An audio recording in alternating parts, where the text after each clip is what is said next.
I have no questions then. Chair, thanks the gentleman. Gentleman yields back. The gentleman from Georgia is recognized for questions. Thank you, Mr. Chairman. I go back to what Ms. Fishbach said in her question. Were the subpoenas legal? Were they legally authorized? Yes, sir. Were they complied with? No, sir. There are no other questions to me.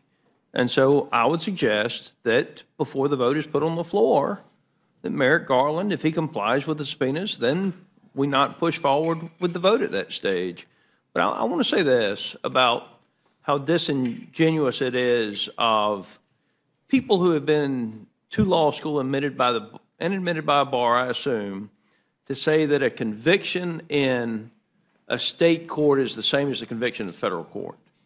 If Donald Trump's jury pool had come from the Southern District of New York, where the jury pool would have been from 8 counties, I would suggest to you that he would have had a jury pool where he would have had a chance. But that man, when in Manhattan, that put him before that jury pool, knew that Donald Trump was not going to get a chance. That any honorable prosecutor would have allowed that case to be moved to a venue where the person would have had a fair shot. So I don't know, Mr. Nadler. I'm not. I listen to you make excuses. I listen to you say, well, the reason. Let me see. What was it you said?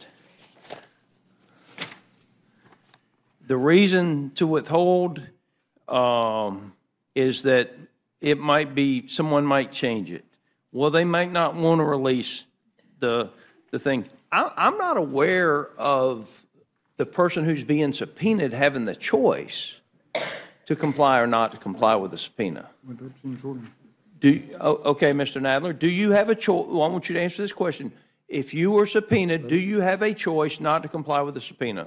You do not, unless the president has asserted executive privilege, and then it's got to be decided in court. What I wanted to comment on was what you said about the trial in New York.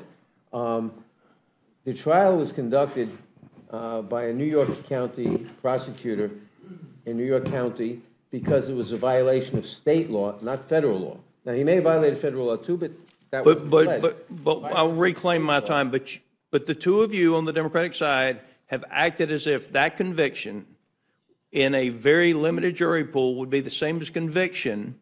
If it had been in a federal court, the jury pool would have been pulled from 8 counties in that. Well, would you at least agree with me that if it had been in federal, yes, it would have been 8 counties? Yes. I would okay. Simply, and would you agree with me there's a difference in pulling from a jury pool of 8 counties and pulling from one that, you know, even... I would simply point out that the defense had every opportunity to exercise its challenges in the voir dire, and that the 12 jurors who were picked were ultimately agreed upon by the defense and the prosecution. That's, you know as well as I do that that's a, when you're agreeing to something from bad to worse, you know, I mean, President Trump didn't have a chance with that jury pool. And the bottom line is this. He's going to be President Trump again. Maybe. And that's why y'all are so scared of him. And that's why y'all are going to great lengths. I personally, Mr. Chairman, I don't think we need the audio tape. I think every time Joe Biden goes on TV, we see what Mr. Hur concluded. He's a well-meaning elderly man that probably doesn't have his wits about him. And with that, I'll yield back. He's not talking about sharks and electric Chair, boats. thanks the gentleman. I'm sorry, I didn't hear that. What was that, Mr. McGovern? He's not talking about sharks and electric boats. I don't think he knows what he's talking about. That was Trump, by the way. Seeing no further members wishing to ask questions, I want to thank this panel. Mr. Raskin, I always feel like I should put in for continuing legal education every time you come and testify. Credit granted. Credit granted. We miss you up here, and